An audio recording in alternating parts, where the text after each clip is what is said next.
أكبر الله أكبر. adúpẹ́ fún Ọlọ́run, adúpẹ́ ní ẹ̀kan sí, apàdọ́gba pẹ̀lú gbólóhùn alhamdulillahi rabbil alamin. Púpọ̀ ọ̀rọ̀ wa ní ìní o náà ni ìtẹ̀síwájú lórí ọ̀rọ̀ àti àti ń bá lọ, o náà ni makanatul masjid bil Islam, ipò ní masalasi wà nínú ẹ̀sìn àwọn mùsùlùmí. Ilé náà ni àkọlé gbogbogbò tí a ń ṣàlàyé fún wa. Ilé náà láàdún tẹ̀síwájú lórí lẹ́nì. Síwájú ká tó tẹ̀síwájú àpé ẹ̀yin ẹrú Ọlọ́run, ikhwatal iman, ẹ̀yin tí ẹ nígbàgbọ́ nínú Ọlọ́run, gbàgbọ́ Ọlọ́run lọ́lọ́run, tẹ́ẹ̀sì gba Islam gẹ́gẹ́ bí ẹ̀sìn, tẹ́ẹ̀sì gba Ànábì Muhammad gẹ́gẹ́ bí aṣíwájú. Wọ́n bẹ̀rẹ̀ lórí ara mi àtẹ́nà tí mo bá sọ̀rọ̀ kápáyọ̀ Ọlọ́run. Lórí gbogbo àdáwọlé wa, ìpáyọ̀ Ọlọ́run jọ̀wọ́ wa. Tó pé ìpáyọ̀ Ọlọ́run báyìí gbogbo ìṣe ni. Gbogbo tí jẹ́ ìgbèkùn, tí jẹ́ ìṣòro, tí ọmọ ẹ̀dẹ́yàn máa ń kó sí inú àwọn ọ̀nà àbáyọ tí Ìsìlámù là kalẹ̀, tí Al-Qur'ani tọ́ka wá sí, tí Sunnah Ànábì ṣàlàyé fún wa, ó náà ni ìbẹ̀rù Ọlọ́run. Bàbá wà nínú ìpọ́njú àìríná, ẹ jẹ́ á páyọ̀ Ọlọ́run. Bàbá wà nínú ìbẹ̀rù, ẹ jẹ́ á páyọ̀ Ọlọ́run. Gbogbo tí bá jẹ́ ohun ìṣòro inú ọ̀nà àbáyọ tọ́lọ́run là kalẹ̀ fún àná ìpáyọ̀ Ọlọ́run. Tí a bá wọnú Suratu Talaq, bọ́lá bá ń kọ́ alẹ́kọ̀ọ́, Ọlọ́run wa man yattaqillaha yaj'al lahu makhrajan. Wọ́n gbogbo ẹnikẹ́ni tó bá páyọ̀ Ọlọ́run, bí ilẹ̀ bá fẹ́ fún ma, Ọlọ́run bó ṣe ọ̀nà àbáyọ fún. Wa yarzuqhu min haythu la yahtasib. Ọlọ́run bá pèsè fún níbi tí ó rò. Wa man yatawakkal 'ala Allah, wọ́n bá gbára lọ́lọ́run, wa huwa hasbuh. Ọlọ́run bá láti tó. Inna Allaha balighu amrihi. Ọlọ́run ní gbogbo àṣẹ ohun tó ń bá ti gbé kalẹ̀ yóò padà ṣẹ náà ni. Kò sẹ́ni tó lè gbé kọ́ máa ṣẹ. Qad ja'ala Allahu li kulli shay'in qadra. Ọlọ́run gbogbo nǹkan pátá ló ń fi ìbò sí. Ìwáyé ọmọ ẹ̀dẹ́yàn ìjọ lágbájá wà ìjọ ló kún bẹ́ẹ̀ lábẹ́ ìdìbò Ọlọ́run. Lágbájá tó wálé ayé yìí, ọmọ mélòó ni ó bí wọ́n bẹ ní abẹ́ ìpèbò Ọlọ́run, ipò ní ó dé láyé kílẹ̀kọ́ tí ó ní. Ọlọ́run gbogbo nǹkan pátá ló ń fi ìpèbò sí. Sánmà àti ilẹ̀ gbogbo tí ń bẹ náà ló ní ìpèbò. Ọlọ́run tó tẹ̀síwájú, Ọlọ́run wa yattaqillaha yaj'al lahu min amrihi yusra. Gbogbo bá páyọ̀ Ọlọ́run, Ọlọ́run bá yọ sọ àlámọ̀rí ẹ̀dì ọ̀run. Ó tún sọ bákan náà, Ọlọ́run wa yattaqillaha yukaffir anhu sayyi'atihi. Ẹ bá páyọ̀ Ọlọ́run, Ọlọ́run bá mú gbogbo àṣẹ rẹ̀, gbogbo àṣẹ déédéé àṣẹ rẹ̀ lọ́wọ́ bá parẹ́. Wa yudhim lahu ajra, yóò wá tó ṣe ẹ̀san ńlá fún. Lórí ìdílé, ibadallah, taqullaha haqqa tuqatihi. Ẹ̀yẹ́rọ Ọlọ́run, ẹ̀páyọ̀ Ọlọ́run pápá ìpáyọ̀ Ọlọ́run báyìí. Wa'lamu ẹ̀sìn lọ́wọ́ màmá dájú náà mi, anna Allaha ala kulli shay'in qadir. Bọ́lá bá dájú ẹ̀ fún yìí, gbogbo nǹkan ló lè ṣe àmì tó bá fẹ́ ṣe lókù. Gbogbo nǹkan ló lè ṣe. Kò sí nǹkan kan tí pọ́lọ́ ọba ọ̀ka. Ilé náà ni Ọlọ́run bá wa Mùsùlùmí, gbogbo nǹkan ló lè ṣe. Bá bá ń wówó ọ̀dọ̀ ẹni, bá bá ń wọ́mọ ọ̀dọ̀ ẹni, bá bá ń wá àlàáfíà ọ̀dọ̀ ẹni, tá bá ń wá agbára ọ̀dọ̀ ẹni, tá bá ń wá ipò ọ̀dọ̀ ẹni, gbogbo tí ẹ máa ń wá láyé ọ̀dọ̀ ẹni olóníkápá ẹsẹ̀ gbogbo nǹkan. Gbogbo ń tà ń fẹ́ àbẹ̀ Ọlọ́run ọba àlekọ́lá, Ọlọ́run kò ṣe dáadáa fún wa. Ní ìjẹjọ́, a ṣàlàyé fún wa lórí kí ni ìdí táà fi máa kọ́ mọ́sálásí táà ń pè ní àsùndá aims objectives. Mọ́sálásí la kọ́ sílẹ̀ yìí, mọ́sálásí kékeré ni, mọ́sálásí wọ̀ntúnwọ̀nsí ni, mọ́sálásí ńlá ni. Kí ni ìdí táà fi máa kọ́ mọ́sálásí? Àti wá ń kà fún wa, àti ka ìdí 5 pàtàkì táà fi máa ń kọ́ mọ́sálásí. Tàbá ti kọ́ mọ́sálásí, níta torí ẹ̀kọ́ rẹ̀. Orí ẹlẹ́ẹ̀kan ọ̀làdó sí ní ọ̀sẹ̀ tó lọ. Ó náà ni tashilu ada'il ibadat fiha ala wajhi al-mashru' was-sahih. A máa kọ́ mọ́sálásí láti lè mú ẹ̀sìn rọrùn fún àwọn mùsùlùmí tí a fẹ́ sin Ọlọ́run Ọba. A lò mọ́sálásí láti jẹ́ kí a ṣàlàyé ẹ̀sìn fún wọn ní ìlànà tí ó gbà rọ̀ wọ́n lọ́rùn, tí èyí sọ ní pákáleke ala wajhil mashru' lórí bí ẹni ó mẹ́sìn wá sí mú wá lórí àlàyé tí Ànábì ṣe lórí ọ̀rọ̀ ẹ̀sìn ọkọ̀ bẹ́ẹ̀ lórí ọ̀rọ̀ ìgbàgbọ́ ni a ṣàlàyé ìlànà ìgbàgbọ́ fún àwọn tí ń bá wọn sálásí ní ìlànà ìrọ̀rùn pẹ̀lẹ́pẹ̀lẹ́ ọ̀rọ̀ ìjọsìn ní ọbẹ̀ lórí ìmọ́ra bá a ṣe ṣàlùwàlá bá a ṣe wẹ àwọn ọ̀ranyàn ìwẹ̀ jẹ́nàbà ìwẹ̀ jùsọ́sù ìwẹ̀ jẹ́ ìbímọ ìwẹ̀ bẹ́ẹ̀ nìkan bá wọnú Islam ìwẹ̀ bẹ́ẹ̀ nìkan bá kú bóò là á ṣe kírun gbogbo ẹ̀ kí là á wí tá a bá ń kírun bóò là á ṣe ké Fátíà bá a bá ké Fátíà tó kí là á kélé lórí àlàyé ọ̀rọ̀ ẹ̀sìn mọ́sálásí wà láti mú ẹ̀sìn nírọ̀rùn fáwọn èèyàn ní ìlànà tí Ànábì gbà mú wá Ànábì Muhammad sallallahu níjọ́ kan sọ̀rọ̀ ìrun fáwọn mùsùlùmí ó ní sallu kama ra'aytumuni usalli ẹ kírun gẹ́gẹ́ bẹ́ẹ̀ ṣe bí mo ń kírun a wà gbé àwòrán àwọn Ànábì fáwọn èèyàn mọ́sálásí ní ìlànà ìrọ̀rùn tó simple tí ó lè ẹ̀rì wọ́sáhì àti ní ojúmọ̀ tó gbà lálàáfíà ọbẹ̀ sọba ṣẹ̀rí àmú ó tó ní àlàáfíà nípa a lè jọ́sìn tí ò ní bẹ́sìn mú a lè jọ́ tí ò ní lálàáfíà fàpẹrẹ ìjọ kanáà mọ̀sọ̀sálà ó tó kò sí ẹnu ọ̀nà mọ́sálásí ẹ̀ ẹnìkan wọlé inú àwọn kírunkírun nígbàtí ó wọlé ó sáré kírun ni ká tó ṣẹ́jú ayẹ̀ ti sálámà ó jáde Ànábì pé wá kí ló ṣe olóhùn kírun Ànábì ló ti kírun padà lọ kírun ó sì padà sí mọ́sálásí ó tó rùn kí ṣùgbọ́n bó ṣe kí lákọ̀ọ́kọ́ ẹnu tó kí lẹ́lẹ́kejì ó tún bọ́ọ̀ta Ànábì tún pé kí ló ṣe ó ní mo kírun Ànábì ló ti kírun padà lọ kírun ó tún lọ kí lẹ́lẹ́kejì ó tún jáde Ànábì tún pé kí ló ṣe ó ní mo kírun ó lálọ́ ti kírun mọ́sálásí lọ rí kírun ó wá kí ẹlẹ́kẹta ó tún jáde kíkí alákọ̀ọ́kọ́ kíkí ẹlẹ́ẹ̀kejì ẹlẹ́ẹ̀kejì yàtọ̀ síra wọn òun náà wá mọ̀ yìí pé kò sọ́nà àbí kó ń kọ́ ìrun yìí ó wà ní òjíṣẹ́ Ọlọ́run bí n bá ń lọ tí n bá ń bọ̀ tí mo ń lọ tí mo ń jáde nígbà 1000 bí ò lè kí dájú bá ń lọ allimni kọ́ mi ẹ̀wọ́n ò bá náà fi kọ́ nírun ó simple nírọ̀rùn dúró dáadáa kí Fátíà dáadáa rùkú dáadáa oríkalẹ̀ dáadáa ọkọ̀ nírà káàkan látòkè délẹ̀ tí ó sì bá síbò tí ó sì dá láàmú ó lọ ọmọ kìbá lọ́wọ́ padà tó yẹ kí ó wá kí irun mẹ́rin kó tó ládá ẹyọ kan ó kí irun mẹ́rin kó tó ládá ẹyọ kan tó bá sí pé èèyàn lè kírun kọ́mọ́ ládá àrùn láǹfààní mọ́sálásí àbí máa ń ṣe ẹ̀sìn nírọ̀rùn ni ó bá dọ̀rọ̀ àwẹ̀ á sì rọrùn fún wọn tó bá dọ̀rọ̀ sàká tó bá dọ̀rọ̀ ájì umúra àti bẹ́ẹ̀ lọ bóò láṣẹ ṣàdúrà bóò láṣẹ zikir bóò láṣẹ rántí Ọlọ́run ara ṣe mọ́sálásí ni inú ìdí tá a máa ń torí ẹ̀kọ́ mọ́sálásí ni nínú ẹ̀ ẹlẹ́ẹ̀kẹfà inú àwọn ìdí tá a máa ń torí ẹ̀kọ́ mọ́sálásí tí a fẹ́ kọ́ máa ṣẹlẹ̀ ní mọ́sálásí wa òun náà ni tajmi'u kalimatil muslimin wa tawhid sufufihim wa tatala'atihim òun náà ni mọ́sálásí wà láti pé kí ẹnu àwọn mùsùlùmí ṣọ̀kan unity agbé mọ́sálásí kalẹ̀ láti unite mùsùlùmí láàjọ máa wà ń bẹ̀ àjọ máa kírun àjọ máa nífẹ̀ẹ́ ara wa kẹ́ni wá lè bá ṣọ̀kan wọ́n máa ṣẹlẹ́yàmẹ̀yà kí ọ̀rọ̀ wá jọra wọn torí èèwọ̀ ní ká sọ mọ́sálásí délé ọ̀tẹ̀ èèwọ̀ ní ká sọ orí mímbàrí délé ọ̀tẹ̀ láti máa sọ̀rọ̀ kọ̀bákògbé síra wa náà ní yàtọ̀ sí àwọn ilé orí ìtàgé tàbáwọn akọrin àwọn abúra wọn ẹ̀rí mọ́sálásí ó gbọ́dọ̀ lè sọ ẹnu wa dẹyọ kan jàmáà wa 50 ni wá ẹnu wa gbọ́dọ̀ ṣọ̀kan 100 ni wá ẹnu wa gbọ́dọ̀ ṣọ̀kan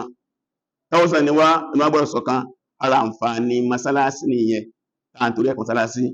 láti unite àwọn mùsùlùmí la fi máa ń pàdé ńbẹ̀ lẹ́ẹ̀márùn lójúmọ́ 5 times days ẹ̀ẹ̀márùn lójúmọ́ fún ìṣe kan ṣoṣo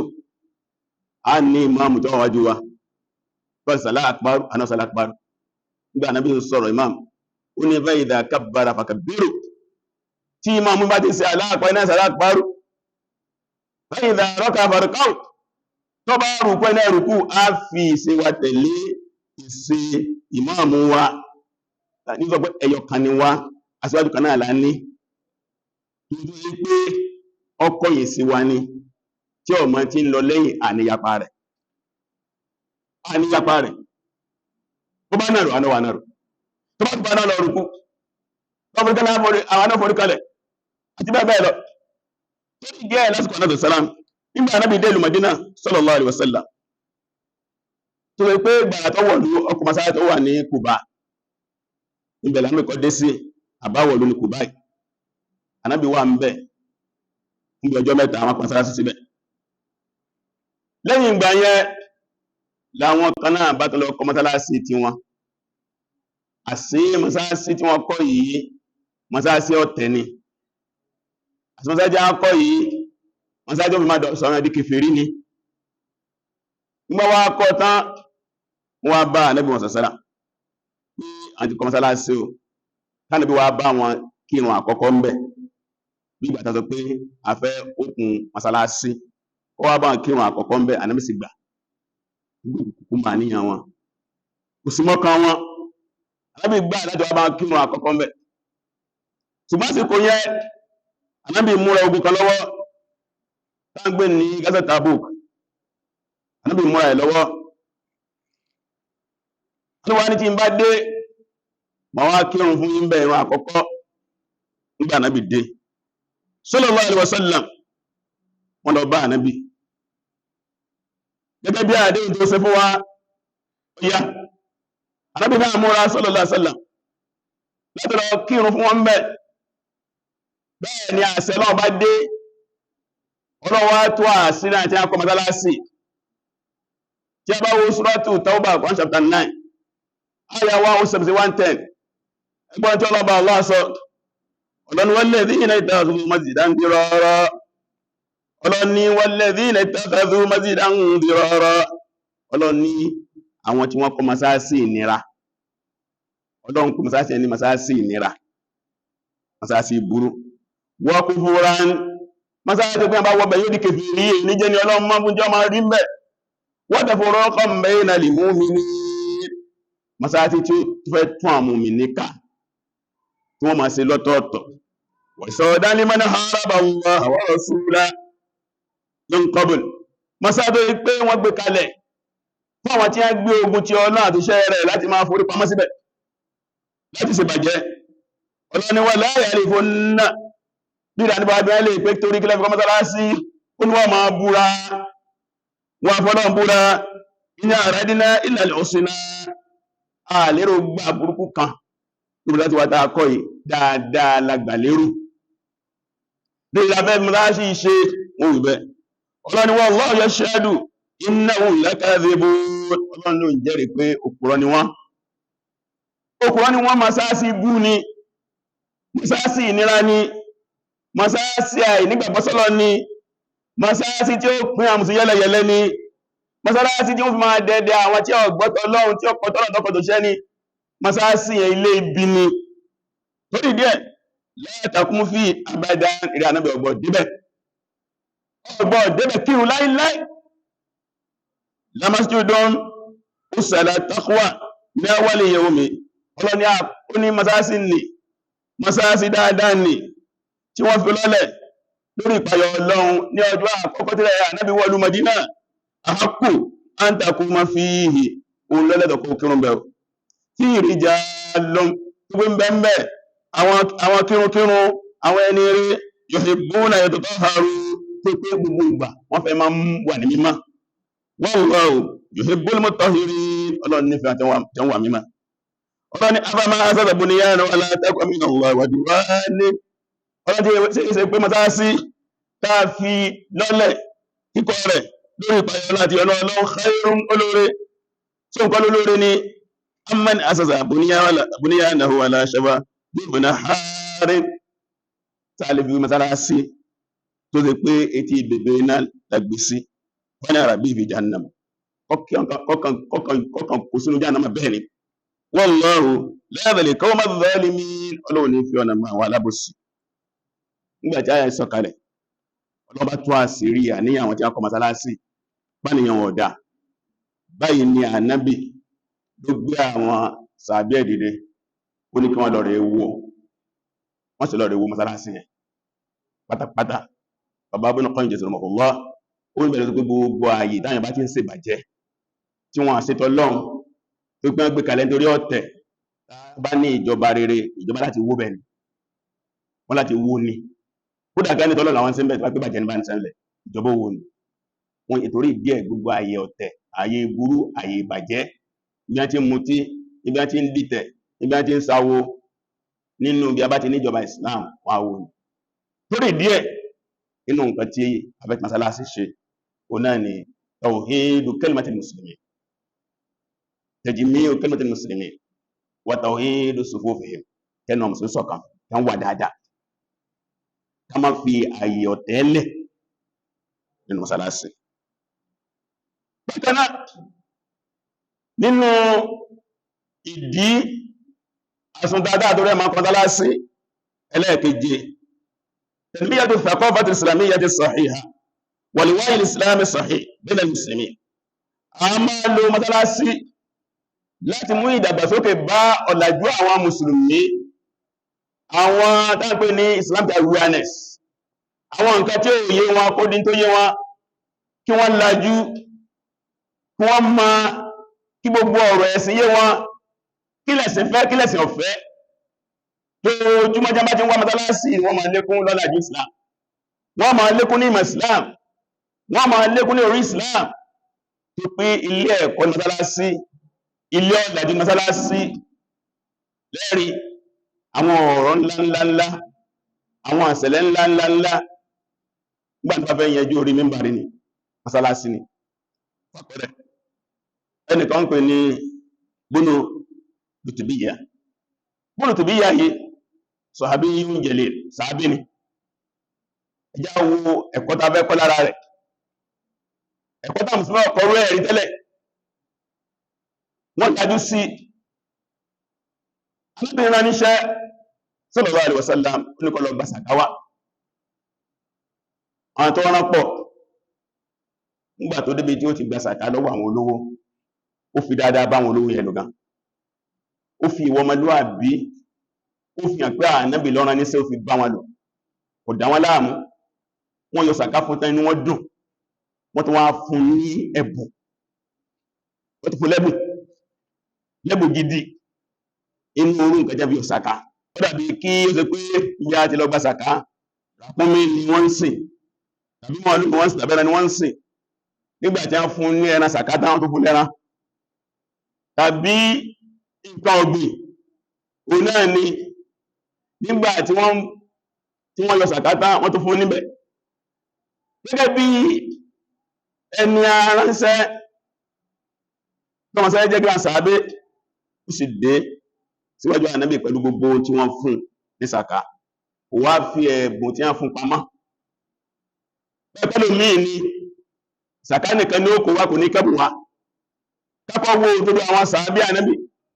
sallallahu alaihi wasallam, jùlọ òdodo wọn jùlọ tọ́ wọn lọ́wọ́ dé olílé sàká rẹ̀ ilé ní tí wọ́n fún mi hadha li ilé ní tèmi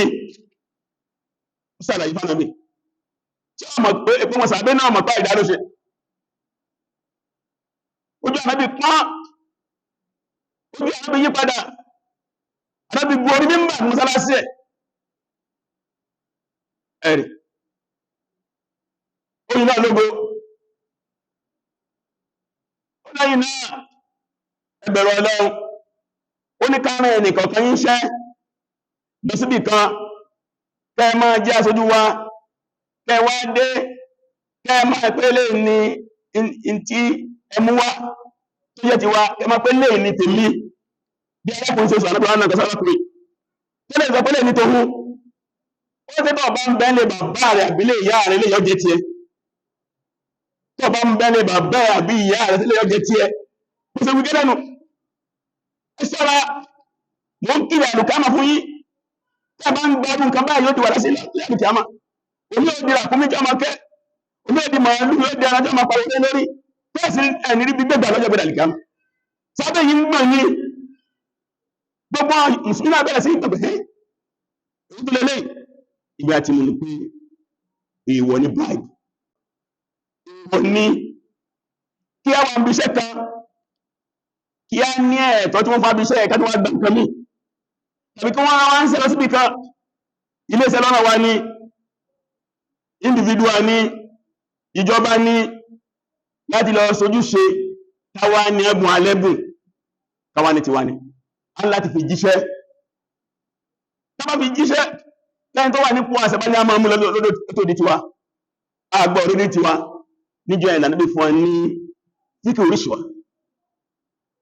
ṣàkọ́fẹ́dì ríṣìíwá ọ̀làjú kí èèyàn máa tẹ́wọ́ gba bribe kó tó wá ka àwọn àdíṣe oríṣiríṣi tàbí sípè ẹjí máa ń gba bribe àtẹni tó ń fúnni àtẹni àti rán tọ́wọ́ òun ní gbèsè ayéwálé lẹ́wà wò nínú àwọn àbàjẹ́ tó gbogbo láàrin wa ni lórí díẹ̀ mùsáàsì wà láti là wá lójú bákanájọ́ kan àníbò àmàdálásí ẹ̀ sallallahu alaihi wasallam tí ń pọ̀ àyàn lẹ́kọ̀ọ́ lọ́wọ́ lábáwọ́ kó kan bá dé ìgbẹ̀ látòkún wọn ọkàn bọ́ sí ẹgbẹ̀ mọ́sálásí ni ní bá ń tọ̀ yáà gbogbo ìdáwẹ́ pàdé wọn ẹ́ mọ́sálásí àníbò ilẹ̀ fílẹ̀ ẹjọ́ tọ̀tán gbọ́tàn níbi máa bọ̀ mọ́sálásí lélẹ̀ ìlàmọ́ kí ń bẹ̀ amánàtí ọlọ́run kìí sílé ìtọ̀ ẹ̀rì mọ́dàrú ẹ̀wọ̀ mọ́ arábìnrin kan lọ́rọ̀ ebomi wá wọ́n bomi ọwá da omi sí omi tó pọ̀ dà sí ló ti parí náà ọ̀làjú kan nù bí ọba ṣèèṣì tá a bá tọ̀ sí mọ́sálásí tá a bá ti da omi sí àtọ̀ sílẹ̀ bá ti dá mi bá ti lè gbẹ ó ti di mímọ́ nù gbogbo àwọn ẹ̀kọ́ yìí mọ́sálásí ni máa ń kọ́ ni bákan náà ẹlẹ́ẹ̀kẹjọ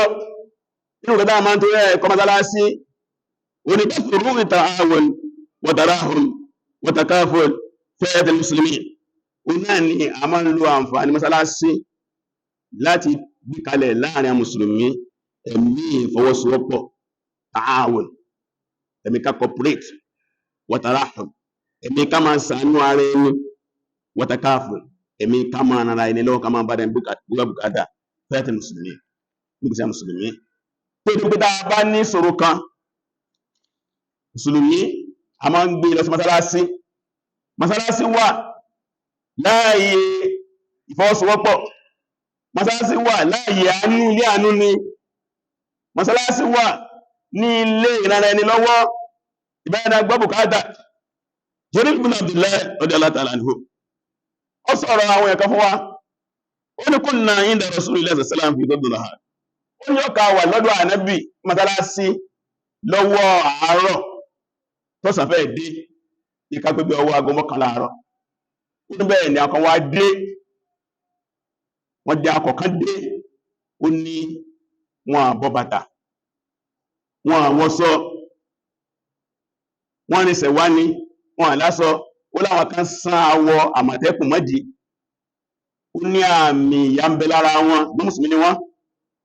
ó nígbà ànábì rí wọn inú ànábì ó dùn ànábì bọ́dún mímbà mọ́sálásí náà ni ó bẹ̀ sí ṣe wá sí ó ní dánlógó ó wá ń sọ̀rọ̀ àánú ń sọ̀rọ̀ kára àwọn èèyàn lọ́wọ́ bẹ́ẹ̀ dánìkan ọkàn lọ bu dàbídò wá ní dàbídò ẹ̀ lọ́ba dálẹ̀ gbogbo kálukú náà ṣe mú nǹkan wá nù ẹ̀ tó lówó lọ ìmọ̀ wá ẹ̀ tó ní oúnjẹ ńlé ó ní gbàdá ìsíjú àyà ilẹ̀ ti kú ó ní bẹ́ẹ̀ lójú ànábì náà yí padà sí dáadáa náà ànábì náà dùn ló sọ pé mansanna sanata asana gbogbo ẹnikẹ́ni bá gbé ìlànà kan dáadáa kalẹ̀ yóò gba aládàbàtọ̀ níjọ́ tí àdísì yẹn wà sáyé ní sọ Muslim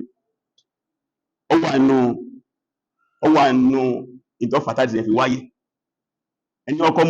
ọkọ̀ kó nǹkan wá kí ládàá ẹ̀pọ̀ ìjọ yóò lọ torí díẹ̀ gbogbo bá ń jẹ́ nǹkan ọ̀sẹ̀ olóore bàbá ti ń sáré débẹ̀ tí la fẹ́ fàyọ ni pé bá a bá ní ṣòro mọ́sálásí là gbé lọ ara àdítà torí ẹ̀kọ́ mọ́sálásí yóò máa jẹ́ ilé ìrànra ẹni lọ́wọ́, ilé ìṣàánú ara ẹni, ilé ìbára ẹni gbọ́ bùkátà ẹ̀rì.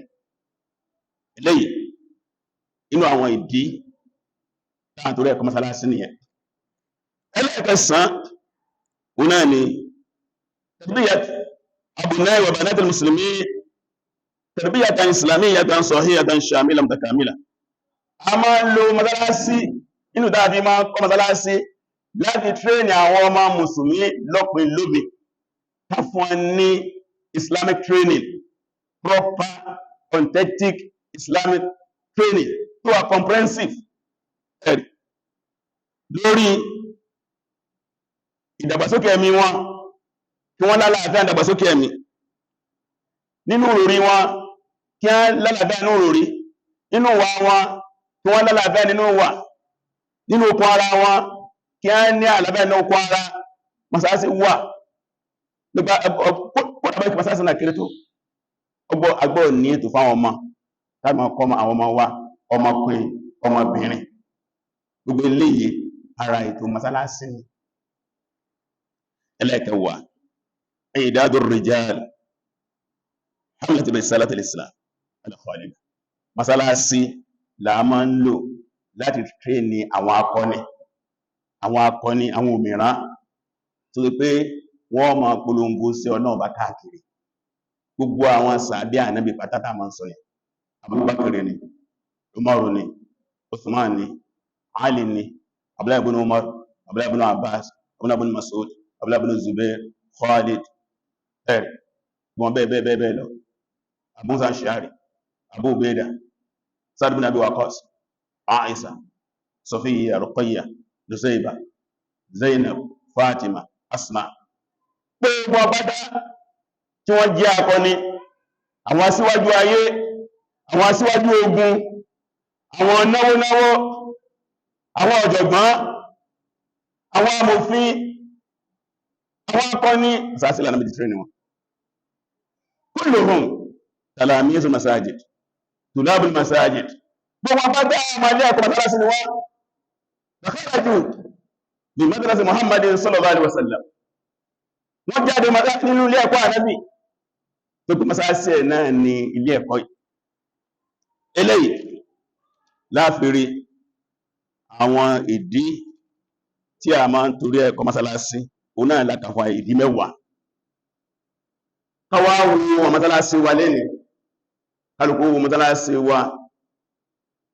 èyí tí ó jẹ́ mọ́sálásí Rátìbí, ìjọ mọ́sálásí àpapọ̀, ká fi òṣùwọ̀n yín wò,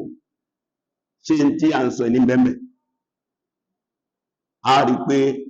táà bá ní parọ́, táà bá ní sàbòsí,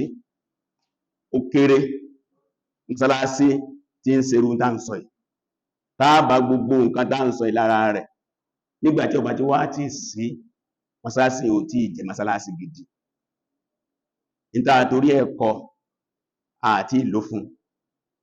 kí wọ́n ní ọ̀nàwó láàgbà wá gbérú ẹ̀ kalẹ̀ lápapẹ́kọ́ wà ní mọ́sálásí wa. Àkọ́kọ́ ìyẹ̀rú sí Ọlọ́run, àwọn kankan bẹ táà fi lè àṣífù tá ń sọ yìí, àwọn nǹkan tí jẹ́ kí mọ́sálásí kẹsẹ̀ járí táà gbọ́ sàkéèsì. Àkọ́kọ́ ń bẹ òun náà ni a'immatul masajid, àwọn wo làáfà mọ́sálásí, imam al-masjid ta ni imam àbí táwọn wo làáfà àti bẹ́ẹ̀bẹ́. Ìgbà mí ń bẹ mọ́sálásí mi imam kan náà láàrin, àfà kan náà láàrin, bẹ́ẹ̀bẹ́ láàrin ìgbìmọ̀ aláàfà. Gbogbo mọ́sálásí báyìí kákọ́ ọ̀dá tó ìgiri lásán ni mọ́sálásí bẹ́ẹ̀ ká dẹ́sẹ̀ tó ní tí jẹ́ mọ́sálásí imam àfà tí a kún mọ́sálásí lé lọ́wọ́, oníkírun, onídarí wa, bí ó bá ṣe rí yóò sọ mọ́sálásí ó ṣe rí. Ẹlẹ́ẹ̀kejì alìjẹmà, àwọn wo ni jẹmọ́ mọ́sálásí yẹn. Ìgbà mẹ́ta bá láàfà àtọ́dá káàbá ní jẹmọ́ rí, àfà àtọ́dá ò lè dáṣẹ́ṣe àfi pẹ̀lú fọ́sowọ́pọ̀ jẹmọ́ rere. Bá bá láàfà rí á ní jẹmọ́ rí, àwọn oníyẹ́jẹ̀ jẹmọ́ mọ́sálásí yẹn, jẹmọ́ tẹnu wọ́n pò tí wọ́n sọ lẹ́tẹ̀ tí wọ́n fi fẹ́ bára wọn lò, tí wọ́n fa anú bára wọn lò, tí wọ́n fi dédé bára wọn lò, tí wọ́n máa gbéra wọn lẹ́sẹ̀, kò síjà, kò sí kọ́nú kọ́ láàrin wọn, inú wọn kò. Ẹlẹ́ẹ̀kẹta òun náà ni al-manahij aw al-baramij aw nashatat ad-da'wiyya. Ẹlẹ́ẹ̀kẹta ni pé kí la gbé kalẹ̀ mọ́sálásí ẹ gẹ́gẹ́ bí ètò mọ́sálásí, gẹ́gẹ́ bí ìlànà ẹ̀kọ́ tá a gbé kalẹ̀, kí là ń kọ́ mọ́sálásí ẹ. Tá a bá ní àfáàrẹ, tá a ní jàmáàrẹ, tá a bá ní àgbékalẹ̀ ètò rẹ̀ láàmà fi kẹ́kọ̀ọ́, táàmà pé tí mọ́sálásí wá ń lò rí yẹn bí syllabus tá à ń tẹ̀lé kúlẹ̀ kẹsàjárì. Ẹlẹ́ẹ̀kẹrin idaratul masjid, bí ìgbà sí ń darí mọ́sálásí ẹ, administrative ètò àkóso mọ́sálásí ẹ. Àwọn nǹkan wọ̀nyí ní jẹ́ kí mọ́sálásí ṣe gbogbo dáṣọ yìí. A ní àfáàrí ń bẹ̀, a ní jàmáàrí, a ní nǹkan rẹ̀ tá ń kọ́, a sì ní ètò. Ìyẹn ló bí ká ní àwọn kọmitì kan, àwọn olóbòjútó wọ́n pè ká ní lajnatu da'wa. Àwọn ilé ọ̀rọ̀ wáàsí ni. Àwọn ilé lajnatu shu'un masjid, àwọn ilé àmójútó mọ́sálásí ni. Nǹkan kan bàjẹ́ mọ́sálásí, ẹ̀kan ra fáànù, ẹ̀kan tó kéré ṣe, àwọn kan wà ń bẹ̀. A rí lajnatu tamwil, àwọn ilé ìwé làwọn wọ́n máa wá owó níbo láti rí bó láti náà. Fi sabilillahi tá a máa ń gbà mọ́sálásí òtó mẹ́tẹ́ mọ́sálásí. Agbọ́rọ̀ tún ní ọ̀nà tá a máa gbà rówó mọ́sálásí. A tún ní lajnatu shu'un ailiyya, a lè tò fún àwọn fámílì pé àwọn kan fẹ́ níyàwó, fẹ́ lọ́kọ, láàrin ọkọ ìyàwó wàhálà wà ń bẹ̀. A ní lajna nisa, ètò fáwọn obìnrin, a ní kọmítà fáwọn obìnrin àmútó obìnrin, a ní tàwọn ọmọdé. A tún ní dáńpé ní welfare committee, lẹ́nì kan bá ní sọ̀rọ̀ wọn tá máa darí wọn sí, tí ò ní dín bí kọmitì bí mẹ́wàá lọ́wọ́ mọ́sálásí kágbóṣì mójú ṣe tí gbogbo ẹ̀wà rí lábẹ́ àṣẹ ìmáàmù ni. Ìmáàmù ni al-mushriful 'am, ẹ̀rẹ̀ oníyàn wà lókè tí ó máa mójú tó gbogbo ẹ̀. Nígbà bá rí ẹsẹ̀ mọ́sálásí ó tó ṣe ẹ̀kọ́ ṣe. Ìgbà mọ́sálásí ó tó lè jẹ́ mọ́sálásí ànábì sallallahu alaihi wasallam tó kò pẹ̀lú gbọ́dọ̀ Ọlọ́run. Tó bá di jímà tó ń bọ̀, a sọ kí ni mọ́sálásí ànábì ṣe nígbà ànábì ń bẹ láyé, tàbí ṣe mọ́dẹ̀ mọ́sálásí wa náà táwa náà bá gbé kalẹ̀ ní ìbá gbọ́rọ̀ tá a sọ́lọ̀ kí a tọrọ àforíjì Ọlọ́run kò rí ẹ̀sọ́ wájú wa.